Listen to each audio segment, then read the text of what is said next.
sourceling aura of kingly command and fatherly authority that overawed his subjects and gave his enemies pause.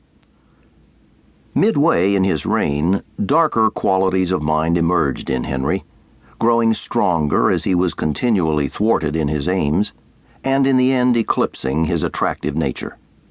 The radiant hero of the Battle of the Spurs became the troubled, anxious ruler of the mid-1520s, harried in mind by the fear of divine vengeance, then the fearsome, murderous king of the 1530s, whose wrath was fatal to those about him.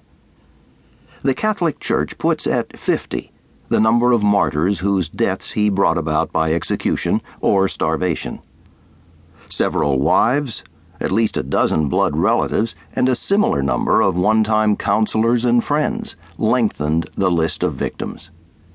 By the 1540s, as Henry entered his 50s, he had become a monstrous figure to his people, an inhuman tyrant of mythic proportions whose valor and integrity had dissolved under the corroding influence of adultery, sacrilege, and bloodlust. In actuality, Henry was by this time an aging colossus plagued by agonizing pains in his legs, soured by domestic misfortunes, and overburdened by governmental labors. The inner compass that had guided him to overturn the old order of English society, to break away from the Roman Church, destroy the monasteries, and undertake the reshaping of religious belief, had misled him, and he suffered in consequence. Yet, in his last years, Henry rose above the limitations of his age and bulk to personally undertake the conquest of France, and displayed again the matchless vitality that all his life made him the envy of younger men. And it was that vitality which fueled both his hearty bonhomie and his raging irritability that made Henry the object of helpless fascination. He seemed to know everything, to be everywhere at once. There is not a single brute anywhere which he does not hear among the first, be it false or true, even to little private matters, which princes care but little to hear.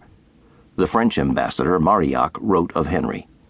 He speaks as if he knew not only the kings and lords, but their servants, forces, places, designs, and occasions, both far and near, as if he had men all over the world who did nothing but write to him.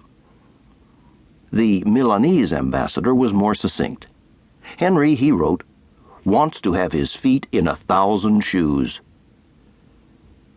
My indebtedness to J.J. Scarisbrick's elegant and exemplary political biography of Henry VIII will be evident to informed readers.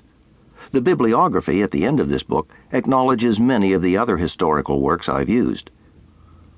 But my chief resource has been the treasure house of 16th century letters, dispatches, and official documents collected in the calendars of Spanish, Venetian, and Milanese state papers, and in the letters and papers of Henry VIII. One researcher has estimated that the tens of thousands of pages in these collections contain 1 million separate details about Henry. To construct a composite image of the king from these slivers of his reality has been my primary task. One more influence must be acknowledged. When 16 years ago I applied for graduate study at Columbia University, I hoped to work there with Garrett Mattingly, whose splendid dramatic account of the Armada I had read with great enthusiasm. Professor Mattingly died before I enrolled at Columbia, but I have been a student of his books ever since, and a passage from his Catherine of Aragon has stayed with me during the 18 months I have spent in the company of Great Harry.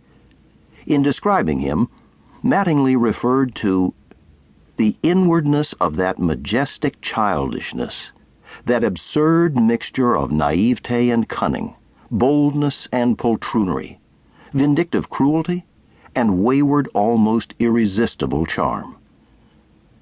As a brief sketch of a multifaceted character, these 23 words are unimprovable. Carolly Erickson, Berkeley, California, January 31st, 1979. Part 1. Young Harry.